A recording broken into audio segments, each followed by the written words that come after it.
Bum bum bum bum bum bum bum bum bum bum bum bum bum bum ba-dum bum bum bum bum bum bum ba-da-da-dun dun dun da-dun da dun dun bum bum bum bum bum bum bum bum bum bum bum bum bum ba-dum bum bum bum bum bum bum ba-da dun dun da dun dun. Ba-dun, da-dun, da-dun, dun, da, da-dun, dun.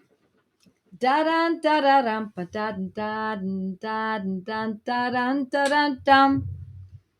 Bum, ba-da-dum, ba-da-dun, da-dun, dun, da, da-dun, dun.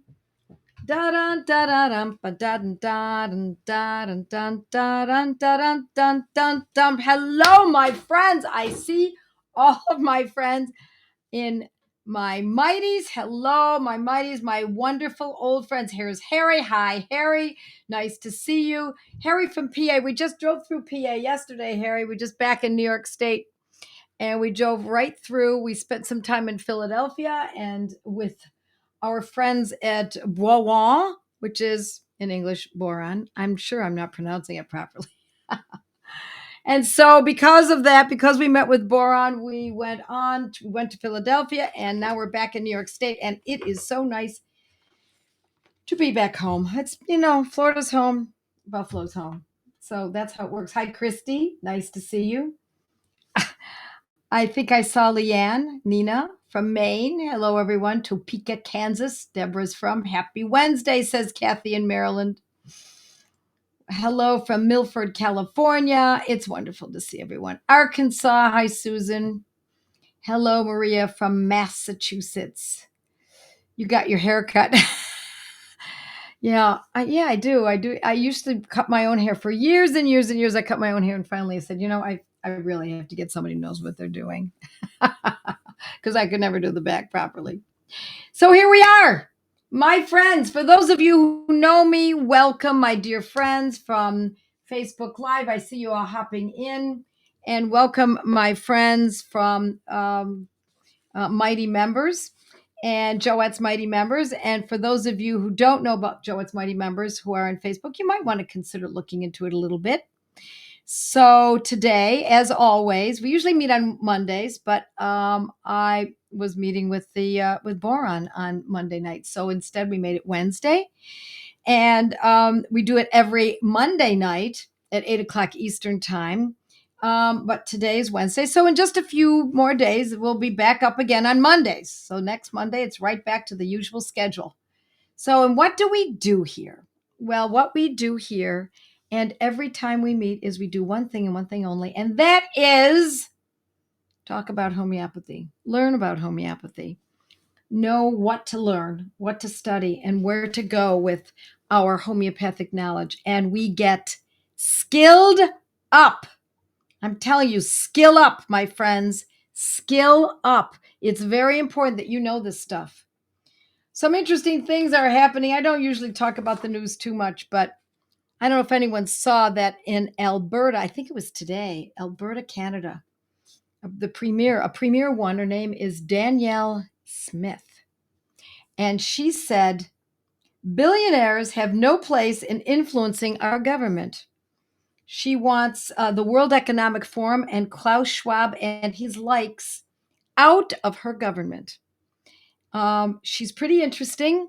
And to see something like that happening in Canada is heartwarming. Absolutely wonderful. Because what it means is that the jig has been up for a long time, my friends, but too few people have known. And so I want to remind you, if you haven't seen the Megyn Kelly interview of Robert Kennedy Jr., my favorite Democrat, it just went up the other night. Yes, it's Megyn Kelly. And she interviewed him, and it was, how do I say, spectacular. Why was it spectacular? Because Robert Kennedy Jr., one of our most genuine of all talking heads, I hate to even call him that because he's so much more than that, is laid it all out. And I'm going to tell you, my friends, that I've known about what he talks about in great detail for close to 40 years. I've read many, many books on this. I follow incredible people such as John Rappaport and many, many others.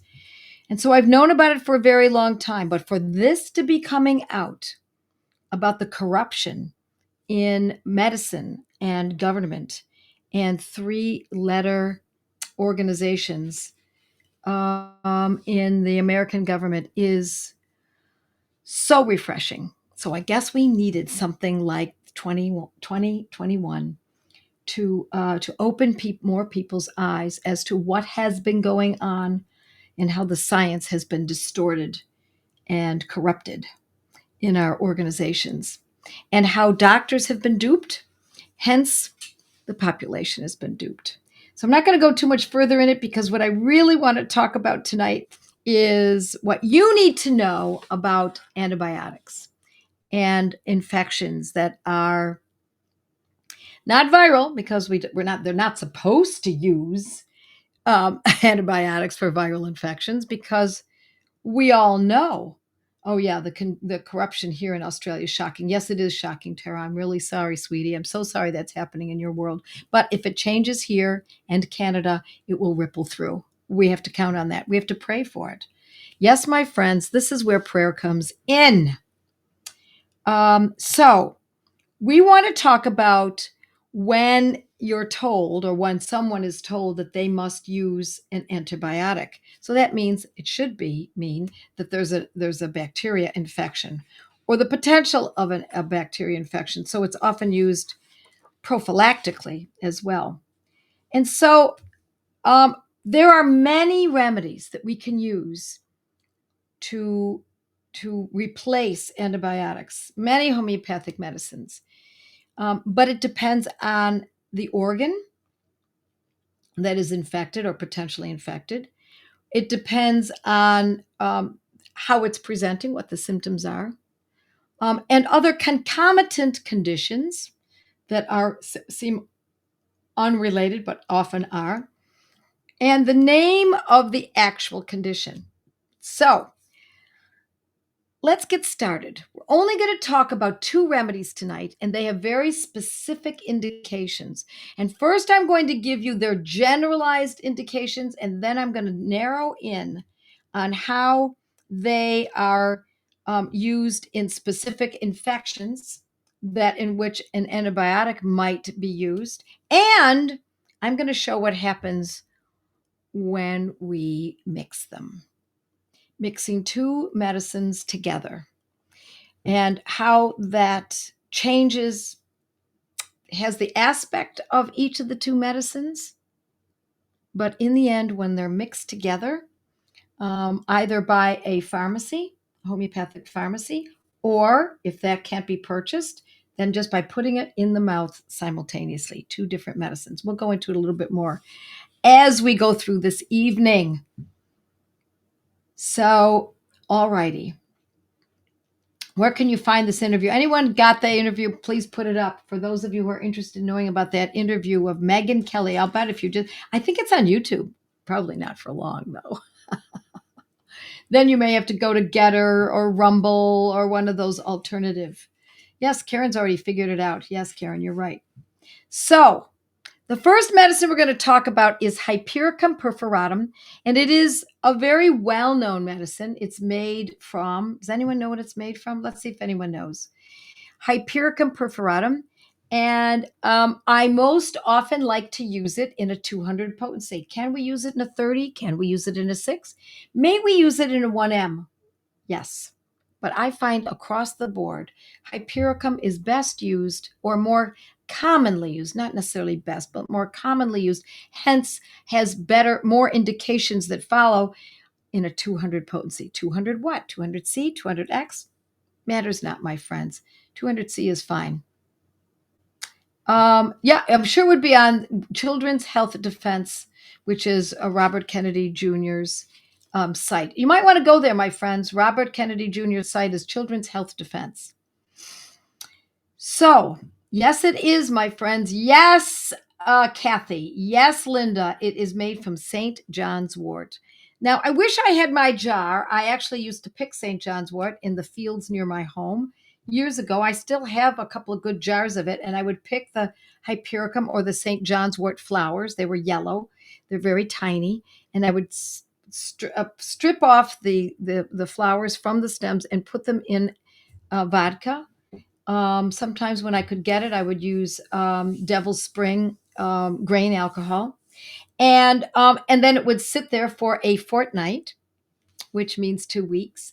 And at the end of that time, it was now St. John's wort. I won't go into exactly how I made it and go on into all the details, etc. But I just wanted to give you an idea. I actually still have some of those jars from back in the early 90s. I believe that they're still just as good. That's why I love tinctures. But we're not talking about the tincture tonight. We're talking about once it's diluted 200 times to the 100th power. That makes it a 200C. So Hypericum, as I said, is most often used in a 200. Sometimes we go higher if there's extreme pain. But here are the indications that have nothing to do with infections, okay? This is a great medicine for nerve injuries, nerve pains, shooting pains, pains that are extreme, pains such as sharp pains, sensations of what shall I say, formication, sensations like bugs are crawling on someone. All of those, it doesn't have to be pain. It could be an ulnar nerve, the ulnar nerve in here, that is injured or that has been maybe compromised. It's a great medicine for that.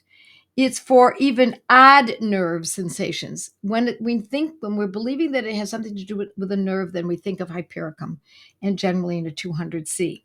It's also great for just injuries in general. I learned about using Hypericum in a very high potency from one of my teachers, Jan Scholten of the Netherlands, who talked about how he had been, and I'll forget it because when you hear a story, you remember it this way. He was in a cathedral, I don't know, Italy maybe, and it was, the choir loft in a cathedral can be, I don't know, 50, 80, even 100 feet up into the air from the floor. And he held out to the banister. The banister broke, honest to goodness, and he fell through and landed on a tile floor in a cathedral on all fours. The pain was extraordinary. He asked his companion to please get Hypericum in the highest potency they could find, and that's what he used. But we're still not at the antibiotic aspect of this. Now, the indications are extreme pain, nerve pain. So if I tell you that these are aspects of it that don't necessarily need to be there, but often are, when we need to use an antibiotic, now you're kind of getting the picture. It's kind of the picture is fleshing out a little bit here. So when someone has had a surgical procedure and there is pain and it's in the nerve, or it affects the nerve because the pain is so great, such as a dental surgical event, then we're going to always think of Hypericum when the pain is extraordinary. But what's so lovely about this is that when there's a surgical event in the mouth, where we know it's nerve rich and it's very likely to be extremely painful after the local has worn off, it also will protect against infection. When a conventional dentist might use antibiotics as a prophylactic, we might not do that, might we? So I'm not going to tell you exactly how to use it quite yet. If it's only pain, then we might just use garden variety, just Hypericum 200, but we're going to use it a little differently in a minute. I'll discuss it further. This Hypericum perfilatum is also wonderful for puncture wounds. So it's also with an injection of a local anesthetic or an injury like stepping on a nail, or even a puncture wound that you might consider like a dog bite. It's not our first one for a dog bite, but it's not a bad one. So dental infections, not only to prevent them, because there has been a surgical procedure. But also, once an infection sets in, now we're moving a little towards the antibiotic usage of it, right? So injuries to nerve-rich areas. Let's see if I want to make sure I've covered everything. Deep dental infections, my friends. We're not talking about an abscess that sits on the gum, sometimes called gum boils.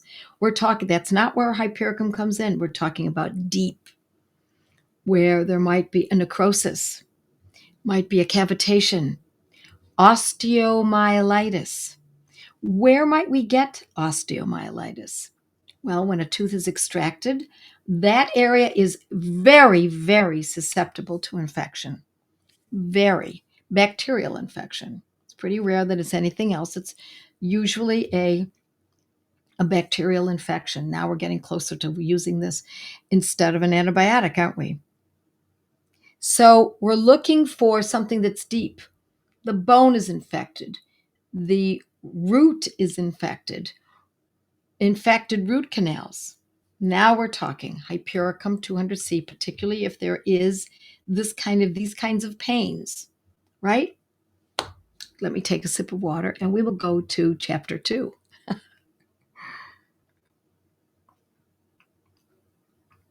I used this on a friend, says Tara, who's had nerve pain from a car accident 30 years ago. Yes, ma'am, it can be used many years later. He said his pain has dropped from a 100 to 5. Lovely. He was so doubtful it would work and must say did not think it would work so well. Friend is now in love with homeopathy. That's how we do it. Don't promise. Just say, look, should you be interested? I've got something here for you. Don't promise. Is osteomyelitis the same as just bone loss in the jaw with no infection? No, it is not. So thank you very much, Tara. I would say that is one for Tara and homeopathy. Okay.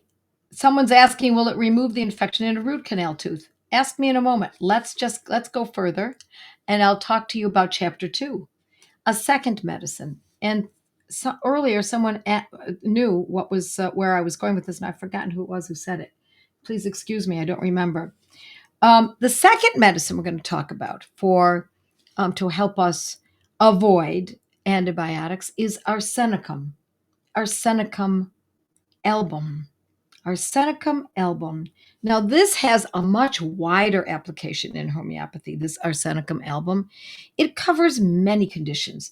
There are psychological conditions such as panic attacks, anxiety, fear of being alone, fear at night, panic, compulsive disorders. Arsenicum album has many, many implications, or applications, I should say.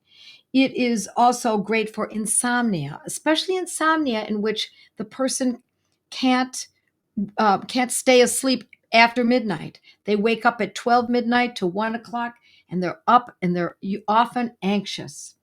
It's also a great remedy for Raynaud's. It can be a great remedy for herpes or colds or flus or stomach flus. You see how many applications there are? Lots and lots of opportunities to use arsenicum album. I've written about it extensively. I've talked about it with my husband's food poisoning and many other applications. It also happens to be a prophylactic for, this is very interesting, yellow fever. Yes, it can be used to protect against yellow fever because it's a prophylactic. So arsenicum album we use in all different potencies, 6, 30, 200. Those are usually the ones that I'm most comfortable using. Also a 3, I should say, also arsenicum 3. So let me start with 3, 6, 30, 200. Those are the potencies that I most often use it in, depending on the condition. It's also great for sneezing and sinus issues and itching and eczema. And I mean, we could keep going. Many, many, many conditions. Itching of unknown origin. So these are all great conditions related to arsenicum. So when we're looking at a case, if we have any of these conditions, these satellite conditions that I've just described to you, and we have an opportunity to use this for instead of an antibiotic because of the conditions I'm about to read off to you, then we know that arsenicum album is something we should consider. So, because we're not going to look at only one condition, we're going to look at it kind of fleshed out a bit. It gives us a better chance of getting it right. So, let me also add one more thing, gastritis. Gastritis, okay? So, now we use arsenicum also for other conditions in which an antibiotic would be used, such as gangrene. Yes, my friends, for gangrene. Sepsis. Yes, septicemia. Severe septic conditions. Yes, even severe septic conditions. Ptomaine poisoning. Now, it's a little different, but still, I want to be sure I got that. For dissecting wounds. And often the discharges are putrid. So it can also be for a wound that a crushing wound or a wound in which there are a condition where there's a severe injury, a gaping injury, and there's a chance of infection. We're going to consider using arsenicum. And in these cases that I'm describing to you, for these kinds of situations, I would use a 200C. So now, what I want to tell you, also there can be burning pains. When in gastritis, there can be burning pains. In ptomaine poisoning, there can be burning pains. In the sinuses, there can be burning pains. So if we see burning pains and we see a need for antibiotics, we want to consider using arsenicum album. Now what happens? What happens if we mix these two medicines?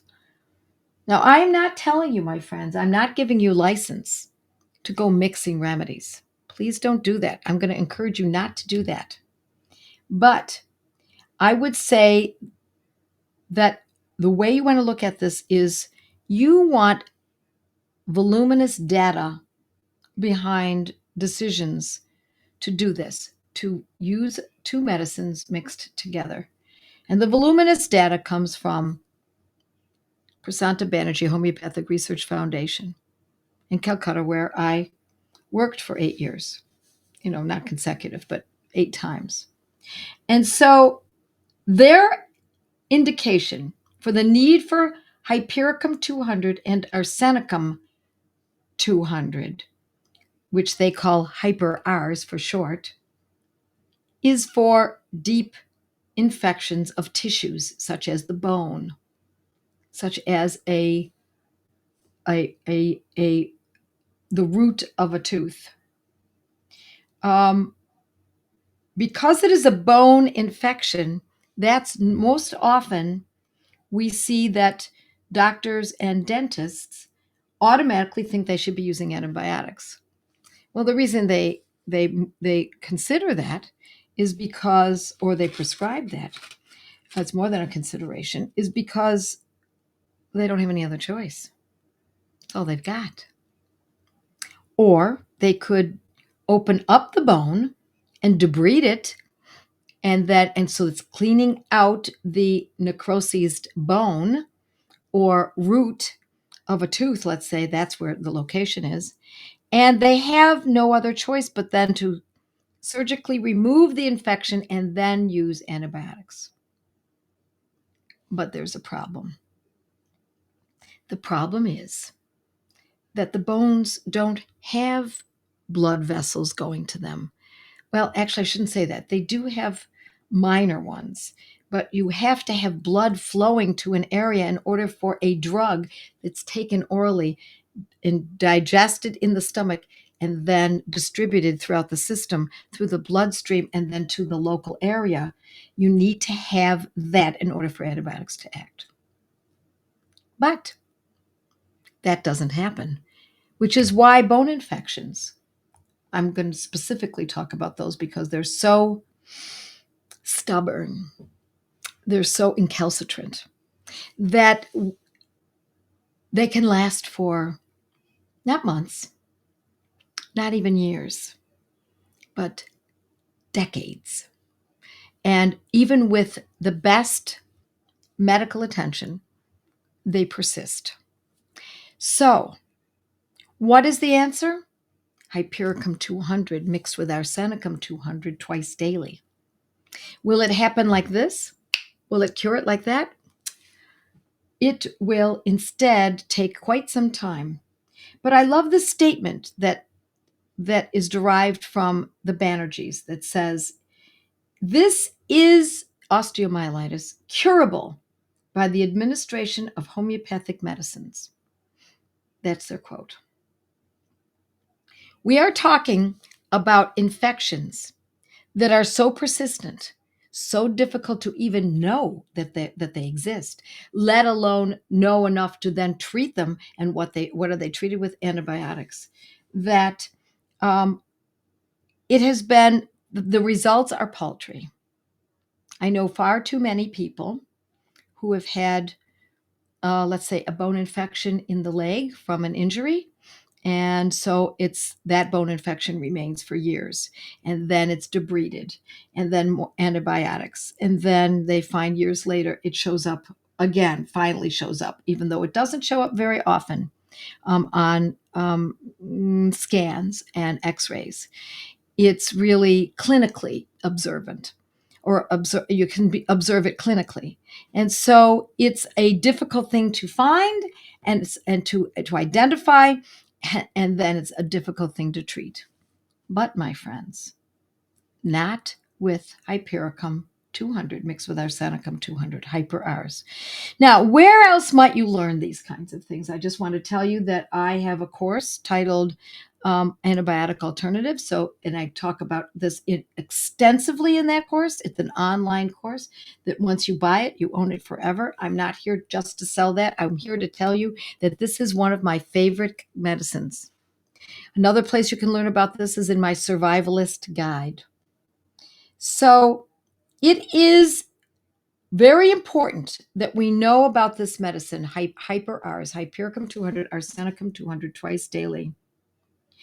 It is often caused, these bone infections, by injuries, open fractures, surgical procedures, and that's why we so often see it in the mouth, in the mandible or the maxillary.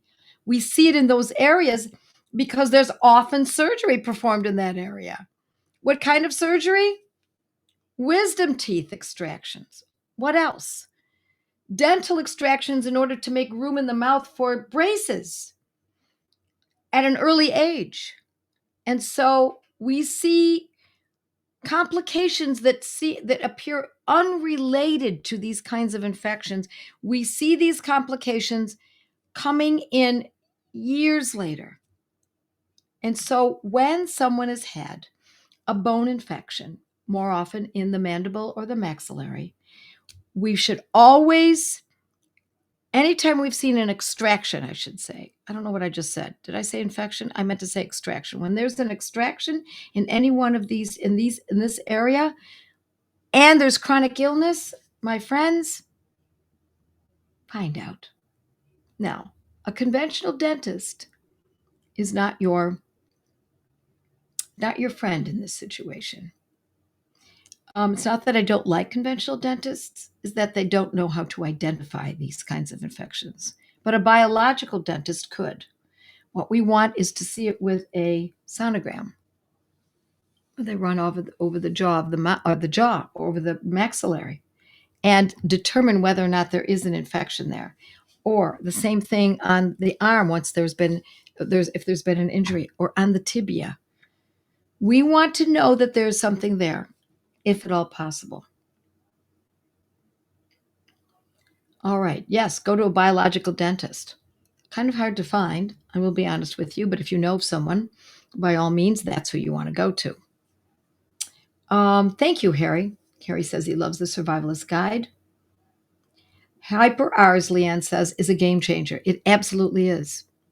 If anyone you know has one of these problems that I'm discussing, this will change that person's life. I guarantee it.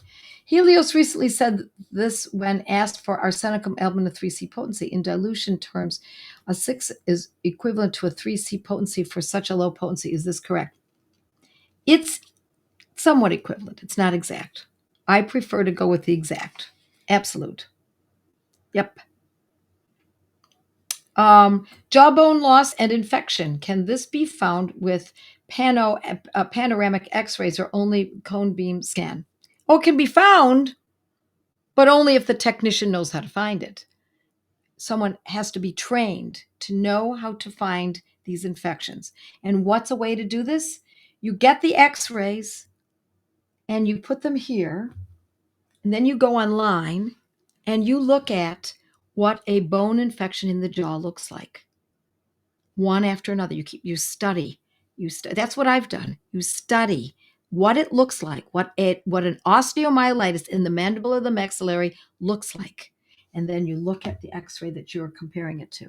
Then you go back and look again, and you look at them over and over, because there are many different, it shows up slightly differently. After a while, once your eye is trained, you will realize that what you're looking at is likely what this x-ray that you're looking at for your family member, for example. And you will be able to make that comparison. Then, once that is so, we use the Banerjees say it is curable by the administration of homeopathic medicines. I've seen it. I've experienced it for myself, and I've seen it through the years, time and time again. It is what has brought my practice to a completely new level. Once I got this, once I understood this, once I figured this out with the help of a biological dentist who explained it to me first, and then once I started to study.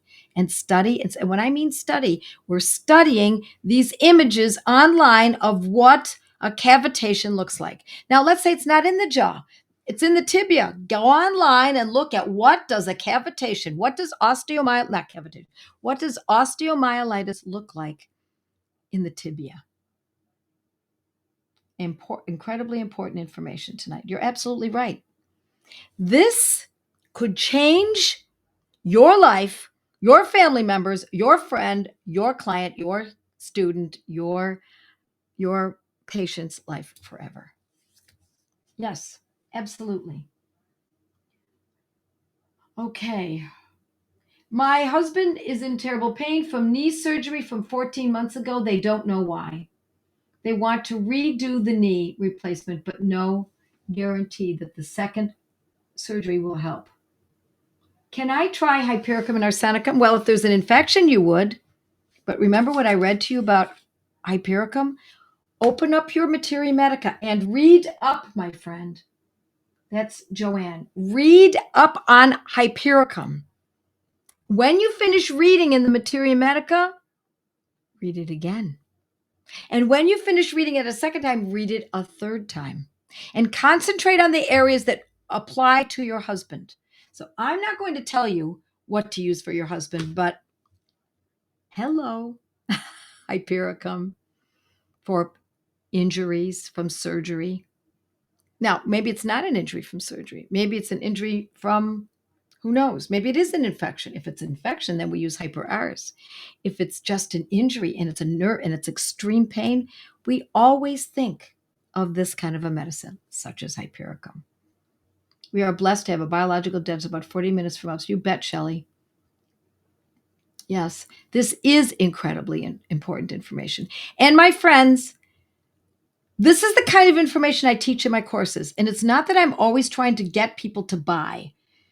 What I'm trying to get you to do is skill up. Skill up. It's up to you. It's up to me. It's up to us to take on our healthcare, because no one cares. I've said this so many times. No one cares about your and your family's health but you. So you need to learn this. You need to skill up. You need to know what medicines to use for what conditions. You need to use my experiences, and I'm teaching you. If you're not a Mighty member, my friends who are Facebook Live people, join Mighty members. There's more information. There's a lot more information coming.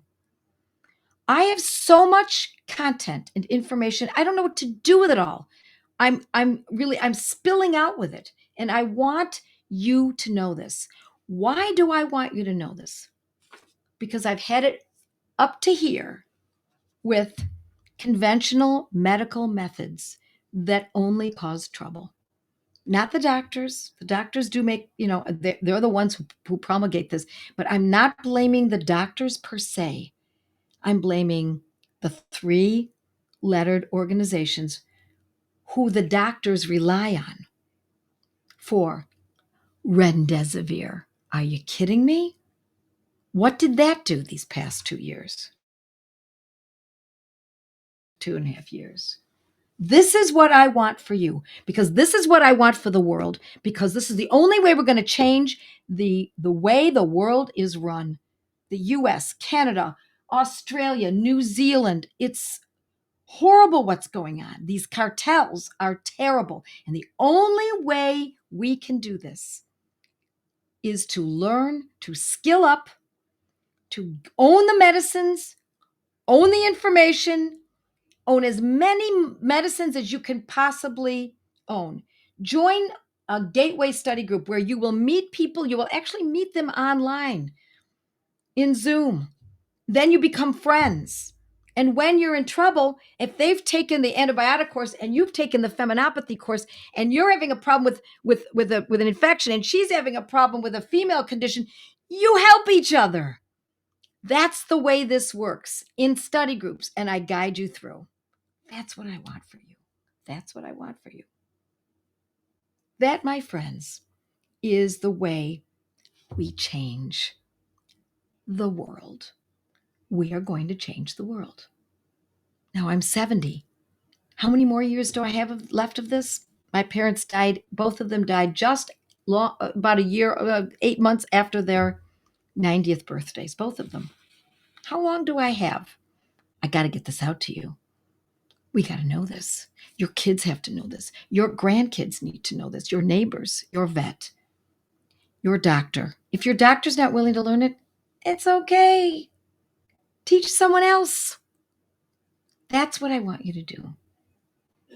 Join Gateway to Homeopathy, my friends.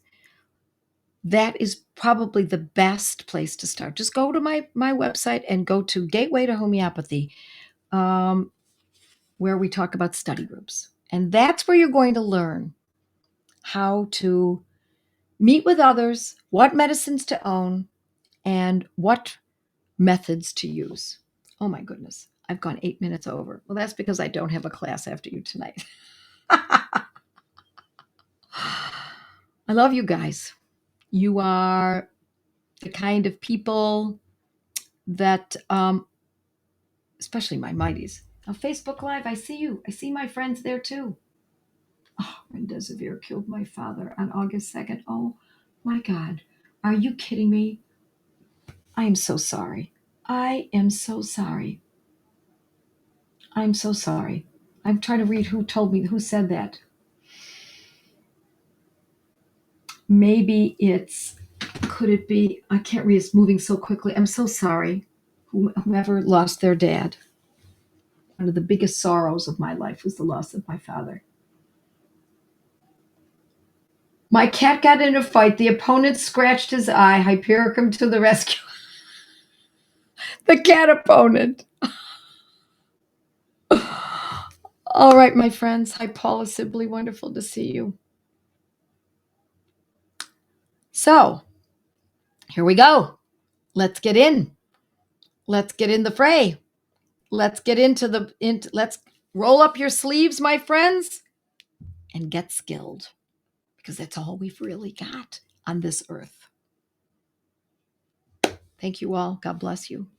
And then, of course, there's prayer. Bye, everyone. I'll see you Monday. And we're going to be doing a series of these antibiotic alternatives. Bye. Love you all.